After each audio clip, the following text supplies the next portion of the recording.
Hello guys, ഇന്ന് ഞാനിവിടെ തൃശ്ശൂർ പൂരത്തിൻ്റെ ഒരു വ്ളോഗായിട്ടാണ് കേട്ടോ വന്നിട്ടുള്ളത്. വെടിക്കെട്ട് കാണാൻ വേണ്ടി ഏകദേശം 5 മണിയോടെ ഞങ്ങളവിടെ എത്തിയിട്ടുണ്ടായിരുന്നേ.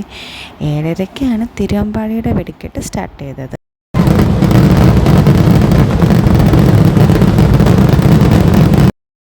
ഏകദേശം 1 മണിക്കൂർ ശേഷം ഒരു 8:30 പാറമേക്കാവിൻ്റെ വെടിക്കെട്ട് സ്റ്റാർട്ട് ചെയ്തേ.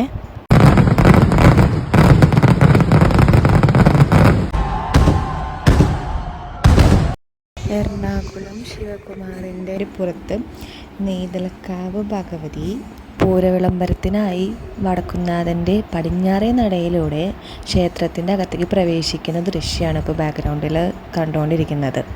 പൂരവിളംബരം എന്ന് പറയുന്നത് ജനങ്ങൾക്കൊരു ആഘോഷാട്ടോ.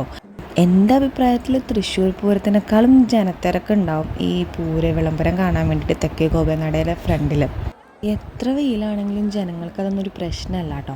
നെയ്തലക്കാവ് ഭഗവതിയുടെ നീണ്ട കാത്തിരിപ്പിന് വിരാമമിട്ട് വടക്കുംനാഥ ക്ഷേത്രത്തിലെ തെക്കേ ഗോപുരനട തുറന്ന് തൃശ്ശൂർ പൂരത്തിന് തുടക്കം കുറിച്ചിട്ടുണ്ടേ. പാറമേക്കാവിലമ്മയുടെ ഇറക്കാണ് കേട്ടോ ഇത്. അതായത് പൂരത്തിന് വേണ്ടിയിട്ട് പാറമേക്കാവിലമ്മ ഇറങ്ങുന്നൊരു കാഴ്ചയാണിത്. ഗുരുവായൂർനന്ദൻ്റെ മുകളിൽ ഇരുന്നിട്ട് പൂരത്തിന് വേണ്ടിയിട്ട് പാറമേക്കാവിലമ്മ ഇറങ്ങുകയാണ്. പാറമേക്കാവ് വിഭാഗത്തിൻ്റെ ആണ് കേട്ടോ കുടകളൊക്കെ കാണുന്നത്. കുടമരത്തിന് ഞാൻ പോയിട്ടുണ്ടായിരുന്നില്ല, എൻ്റെ കസിൻസാണ് കേട്ടോ പോയിട്ട് ഈ വീഡിയോസൊക്കെ എനിക്ക് എടുത്തു തന്നത്. നല്ല റഷായിരിക്കും എന്നറിയാം, അതുകൊണ്ട് തന്നെ ഞാൻ കുടമാറ്റം കാണാൻ വേണ്ടി പോയിട്ടുണ്ടായിരുന്നില്ല. വെടിക്കെട്ട് കാണാൻ വേണ്ടിയിട്ട് നേരത്തെ തന്നെ വീട്ടിൽ നിന്ന് ഇറങ്ങിയിട്ടുണ്ടായിരുന്നു കേട്ടോ.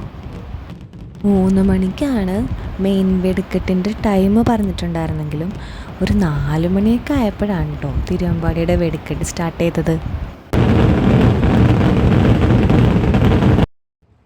നോർമലി 1 മണിക്കൂർ ഗ്യാപ്പ് ഇട്ടിട്ടാണ് അടുത്ത ടീമിൻ്റെ വെടിക്കെട്ട് സ്റ്റാർട്ട് ചെയ്യുമെങ്കിലും പാറമേക്കാവിൻ്റെ വെടിക്കെട്ട് സ്റ്റാർട്ട് ചെയ്യാൻ അത്യാവശ്യം കുറച്ച് ലാഗായിട്ടുണ്ടായിരുന്നു കേട്ടോ. 5:45 പാറമേക്കാവിൻ്റെ വെടിക്കെട്ട് തുടങ്ങിയത്.